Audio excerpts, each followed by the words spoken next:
दोस्तों सोचिए, हिंद महासागर की वही लहरें जहां कभी भारतीय नौसेना के विमान भारत की सीमाओं की रक्षा करते थे, आज उन्हीं आसमानों में तुर्की के घातक ड्रोन उड़ रहे हैं। वो देश मालदीव, जिसे भारत ने महामारी के समय ऑक्सीजन दी, जिसे पानी, दवाइयां और तकनीक से बचाया, आज वही देश भारत की पीठ में छुरा घोंप रहा है। मालदीव के नीले आसमान में अब भारत के डोर्नियर निगरानी विमान नहीं बल्कि तुर्की के TB2 ड्रोन मंडरा रहे हैं। यह सिर्फ एक सौदा नहीं, यह विश्वास का अंत है। भारत ने हमेशा अपने पड़ोसियों के लिए दोस्ती का हाथ बढ़ाया, कभी श्रीलंका को बचाया, कभी नेपाल को सहारा दिया, कभी मालदीव को ऑक्सीजन भेजी, लेकिन हर बार नतीजा वही, जिसे बचाया उसी ने काटा। और अब वही कहानी दोहराई जा रही है। मालदीव के नए राष्ट्रपति मोहम्मद मोइजू भारत की दोस्ती नहीं, तुर्की के सौदे पर भरोसा कर रहे हैं। उन्होंने खुलेआम भारत के प्रस्ताव को ठुकराया, वह भी उस डोर्नियर ऑफर को जो भारत ने उन्हें लगभग मुफ्त में एक रणनीतिक साझेदारी के रूप में दिया था। पर अब मोइजू ने कहा नो थैंक यू, और उसी वक्त साइन कर दिया तुर्की से डील, जहां से 2 घातक बैराकट्टा TB2 ड्रोन मालदीव के लिए भेजे जा। तो साइन कर दिया, उसके लिए जरा सरकार तरह से काम नाम करने के लिए 200 को चुके हैं। यह सिर्फ एक रक्षा सौदा नहीं, यह भारत की विदेश नीति के सामने एक कटु परीक्षा है। वो नीति जो पड़ोसी पहले के नाम से चली थी, अब सवालों के घेरे में है। मालदीव के अखबार अदादू की रिपोर्ट ने जो खुलासा किया है, उसने हिंद महासागर की राजनीति में हलचल मचा दी है। रिपोर्ट के मुताबिक तुर्की से भेजी गई बैरा TB2 नामक उन्नत ड्रोन की 2 खेपें हाल ही में गन इंटरनेशनल एयरपोर्ट पर उतरी हैं। करीब $90 मिलियन की यह डील सिर्फ रक्षा खरीद नहीं बल्कि एक गहरी रणनीति का हिस्सा लगती है। मालदीव नेशनल डिफेंस फोर्स अब वहीं एक नया ड्रोन ऑपरेशन सेंटर बना रही है, जहां इन ड्रोनों से निगरानी, प्रशिक्षण और संभावित टारगेट मॉनिटरिंग की तैयारियां चल रही हैं। लेकिन असली बात यह है, यह वही गन एयरपोर्ट है जो कभी ब्रिटिश रॉयल एयरफोर्स का बेस हुआ करता था। 1965 में मालदीव की आजादी के बाद यह प्रतीक बना था स्वतंत्रता का, और आज वही एयरबेस किसी और के नियंत्रण की छाया में जा रहा है। सबसे चौंकाने वाली बात यह है कि मालदीव सरकार के अधिकारी इस पूरे सौदे पर पूर्ण चुप्पी साधे हुए हैं। अदादू की रिपोर्ट के अनुसार डिफेंस मिनिस्ट्री के प्रवक्ता से लेकर सुरक्षा सलाहकार तक किसी ने एक भी शब्द नहीं बोला। और यहीं से शुरू होती है असली कहानी, क्योंकि रक्षा विशेषज्ञों के मुताबिक यह सिर्फ एक ड्रोन डील नहीं बल्कि एक बहुराष्ट्रीय रणनीतिक प्लान है। एक ऐसा प्लान जिसमें मालदीव, तुर्की, पाकिस्तान और चीन चारों एक ही थ्रेड से जुड़े हैं। मकसद साफ है, हिंद महासागर के बीचों बीच भारत के नजदीक एक ऐसा नया निगरानी ठिकाना तैयार किया जा रहा है जहां से भारतीय नौसेना की हर हलचल पर नजर रखी जा सके। यह सिर्फ ड्रोन की तैनाती नहीं बल्कि भारत के चारों ओर एक स्ट्रेटेजिक सर्वेलेंस रिंग बिछाने की शुरुआत है। रिपोर्ट्स के मुताबिक मालदीव के इस नए अड्डे को बनाने के लिए चीन और तुर्की पैसा ऐसे बहा रहे हैं जैसे पानी, और पाकिस्तान पर्दे के पीछे हथियारों की सप्लाई लाइन संभाल रहा है। अब सोचिए, कुछ ही दिन पहले भारत ने मालदीव को रक्षा सहयोग बढ़ाने का प्रस्ताव दिया था, लेकिन राष्ट्रपति मोइजू ने उसे ठुकरा दिया। यानी साफ है, भारत से दूरी, भारत के दुश्मनों से नजदीकी। इस फैसले ने मालदीव के अंदर ही राजनीतिक भूचाल ला दिया है। विपक्ष खुलकर सवाल पूछ रहा है, जब देश की अर्थव्यवस्था डूब रही है, लोग बेरोजगारी और महंगाई से परेशान हैं, तो सरकार को करोड़ों डॉलर खर्च करके तुर्की के महंगे ड्रोन खरीदने की इतनी जल्दी क्यों थी? और बड़ा सवाल यह, ड्रोन आखिर किसके खिलाफ इस्तेमाल होंगे? क्योंकि सच्चाई यह है, मालदीव की पूरी सेना में बस 4 से 4,500 सैनिक हैं।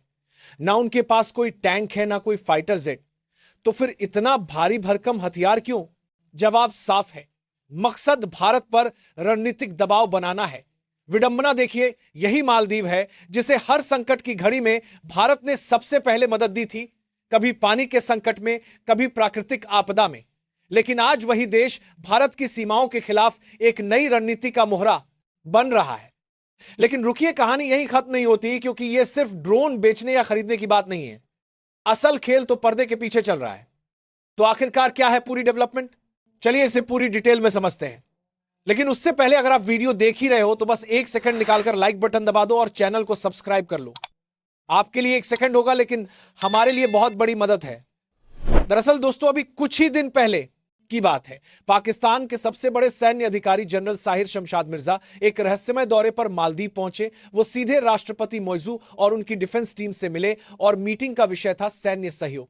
अब सोचिए, तुर्की के ड्रोन, चीन का पैसा और अब पाकिस्तान के जनरल का दौरा। क्या यह सब महज इत्तेफाक है या हिंद महासागर में कुछ बड़ा पक रहा है? रक्षा विशेषज्ञों की रिपोर्ट साफ कहती है अगर ये तीन देश पाकिस्तान, तुर्की और मालदीव एक साथ कोई रणनीतिक चाल चलते हैं तो 2040 तक ये भारत के सामने सबसे बड़ी समुद्री चुनौती बन सकते हैं। यानी मालदीव अब सिर्फ एक छोटा पर्यटन स्वर्ग नहीं बल्कि एक स्ट्रेटेजिक वॉर हब में बदल रहा है जहां भारत के विरोधी अपनी नई बिसात बिछा रहे हैं। लेकिन कहानी का सबसे बड़ा ट्विस्ट तो अब आता है जो देश गले गले तक कर्ज में डूबा है, जिसकी अर्थव्यवस्था सांस लेने को तरस रही है, वो अचानक इतने महंगे ड्रोन, इतने महंगे हथियार खरीद कैसे रहा है? आंकड़े खुद सब कुछ कह देते हैं। मार्च 2025 तक मालदीव पर 8.2 बिलियन का कर्ज है, जिसमें से 3.4 बिलियन तो सिर्फ बाहरी कर्ज है और वो भी चीन और भारत से। सिर्फ 2025 से 26 में उन्हें 1.6 बिलियन की किस्तें चुकानी है। तो सवाल यह उठता है जब जेब खाली है तो यह पैसा आ कहां से रहा है? क्या कोई तीसरा देश इन हथियारों की फंडिंग कर रहा है? क्या कोई छिपा सौदा हुआ है जो अभी सामने नहीं आया? और सबसे कड़वा सच भारत के लिए यही है। भारत ने मालदीव को $750 मिलियन की मदद दी, सैन्य उपकरण, डोनियर विमान, यहां तक कि हमारे पायलट वहां उनकी ट्रेनिंग के लिए तैनात रहे। लेकिन राष्ट्रपति मोइजू ने एक पल में सब भूलकर सीधे तुर्की और पाकिस्तान की गोद में जा बैठे। मालदीव की यह कहानी अब और गहरी मोड़ ले चुकी है। विपक्ष के एक नेता और पूर्व सांसद मोहम्मद वहीद का खुलासा चौंकाने वाला है। मामला सिर्फ TB2 ड्रोन तक सीमित नहीं रहा। उनके मुताबिक खरीदारी का मूल्य 1490 मिलियन से ऊपर है और पैकेज में तुर्की का बड़ा और ज्यादा खतरनाक ड्रोन एकिंजी भी शामिल है। एकिंजी TB2 का बड़ा भाई है। ऊंचाई पर उड़ने वाला, भारी मिसाइलें लेकर चलने में सक्षम और ज्यादा लंबी रेंज वाला प्लेटफॉर्म। सोचिए, एक छोटे से द्वीप राष्ट्र के पास अब ऐसे उपकरण आ रहे हैं जो सैन्य संतुलन को पलट सकते हैं। स्थानीय अखबार अदादू की रिपोर्ट कहती है कि इन ड्रोन के साथ साथ 2-3 कंटेनरों में भरे हुए रक्षा उपकरण भी आए हैं। यानी यह सिर्फ शोकेस नहीं, असली क्षमता है। और यही बात हर भारतीय के मन में एक कड़वा सवाल छोड़ जाती है। क्या हम ऐसे पड़ोसियों पर अपना पैसा और संसाधन बरसाते रहे जो साफ साफ हमारे विरोधियों की तरफ झुकते दिखते हैं? जब हमारा पैसा उनकी तरक्की और सुरक्षा के काम आता है और वे उसी मदद को पलटकर दूसरों से हथियार लेते हैं, तो क्या वह मदद बेवकूफी नहीं बन जाती? यह सवाल भावनात्मक ही नहीं, रणनीतिक है। क्योंकि हिंद महासागर में हर नया हथियार, हर नया बेस हमारी सुरक्षा रेखा को छेदता है। और जैसे ही मालदीव की कहानी गर्म हो रही थी, दूसरी बड़ी खबर चीन से आई। और यह कोई सामान्य वीडियो नहीं है। चीन ने अभी अभी जो क्लिप जारी की है उसमें हवा में उड़ता एक ऐसा प्लेन दिखता है जैसे किसी फिल्म का एलियन शिप सीन। यह है J-26 कॉलिंग कार्ड, दुनिया का पहला माना जा रहा 6th जनरेशन फाइटर। वहां से पहले जो फुटेज आई थी उसने अमेरिका और भारत दोनों को हिला कर रखा था, क्योंकि यह पहली बार था जब फाइटर टेक्नोलॉजी में ऐसा सन्नाटा टूटा। पर मजेदार बात यह है कि उसके बाद J-26 गायब हो गया। महीनों तक कोई नई क्लिप नहीं आई, कोई आधिकारिक बात नहीं। और अचानक अब चीन ने इसे फिर से दिखा दिया। वीडियो को हरमानित बात ही क्लिप पार्ट में ले में एक और पारंपरिक J-20 है और दूसरी ओर ये J-26 जिसे चीन ने कोड नेम दिया है रेड एप्रल लाल बादशाह। चीन ने यह वीडियो यूं ही नहीं छोड़ी। जो अब दिखा है वो पहली फ्लाइट से बिल्कुल अलग है और इस बार बदलाव इतने सार्थक हैं कि उसे अपग्रेडेड कहना कम लगेगा। कुछ महीनों में ही चीनी इंजीनियरों ने डिजाइन की खामियों को पकड़ा, सुधार किया और फिर उसे दोबारा हवा में भेजकर टेस्ट कर लिया। इस बार क्लीनली और कॉन्फिडेंटली। सबसे पहला चौंकाने वाला फैक्टर इसका कॉकपिट। यहां पायलट पारंपरिक फॉर्म में नहीं बैठे, आगे आगे एक के पीछे वाला नहीं बल्कि साइड बाय साइड। हां, बिल्कुल वैसे जैसे किसी पैसेंजर प्लेन में होता है। यह सिर्फ स्टाइल नहीं, पीछे से बड़े इंजनों के लिए जगह देने की ठोस वजह है। अब असली क्रेज, यह जहाज 3 इंजन वाला है। सोचो, आम लड़ाकू विमान 2 इंजन पर चलते हैं, यह प्लेन 3। नतीजा चीन का दावा है कि स्पीड मैक 3 के करीब जा सकती है, यानी ध्वनि की 3 गुना। अगर वैसा हुआ तो एयर स्पेस की रेस में यह बड़ा गेम चेंजर होगा। हथियारों का सेटअप भी परंपरा से अलग है। इस मशीन पर बाहर हार्ड पॉइंट्स नहीं दिख रहे, यानी बाहरी पायलेंस पर मिसाइलें लटकाने का ऑप्शन नहीं। इसके बजाय इसमें केवल 2 इंटरनल वेपन्स में दिए गए हैं, यानी हथियार अंदर छिपे रहेंगे और जरूरत पर निकलकर हमला करेंगे। यह तरीका स्टील और रडार अवेलेबिलिटी के लिहाज से स्मार्ट है। हमला भी करोगे और निशान भी कम छोड़ोगे। पर ध्यान रहे, F-35 जैसे मंच भी अंदर की बर्ड्स इस्तेमाल करते हैं, पर वे बाहरी पैलेट ऑप्शन भी देते हैं। ये चीनी लाल बादशाह फिलहाल केवल अंदर ही हथियार ले जाने पर मुहर लगा रहा है। अब बात करते हैं इस चीनी एयरक्राफ्ट के रडार और रेंज की। यहां है active electronically scanned array radar, जो आज के स्टैंडर्ड के हिसाब से आम है।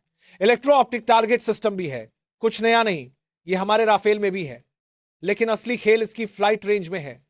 तीन इंजन होने के बावजूद चीन का दावा है कि इसकी रेंज F-35 के मुकाबले 2.5 गुना और फदो रैप्टर के मुकाबले डबल होगी। और यह कैसे?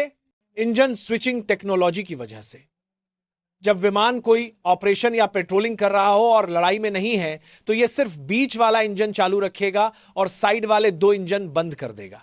इससे इंजन की खपत कम होगी, रफ्तार संतुलित रहेगी और लंबी दूरी तय करना आसान होगा।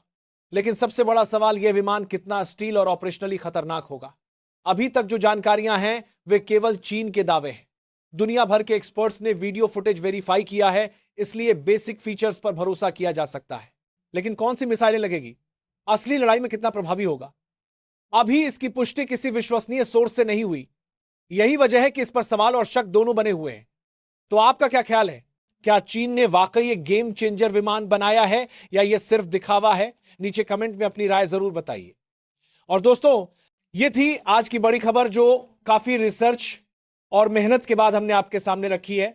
तो अगर आप हमारी मेहनत को सपोर्ट करना चाहो तो वीडियो को लाइक और चैनल को सब्सक्राइब करके अपने दोस्तों से शेयर कर दें, ताकि उन्हें भी यह जानकारी मिल सके। धन्यवाद।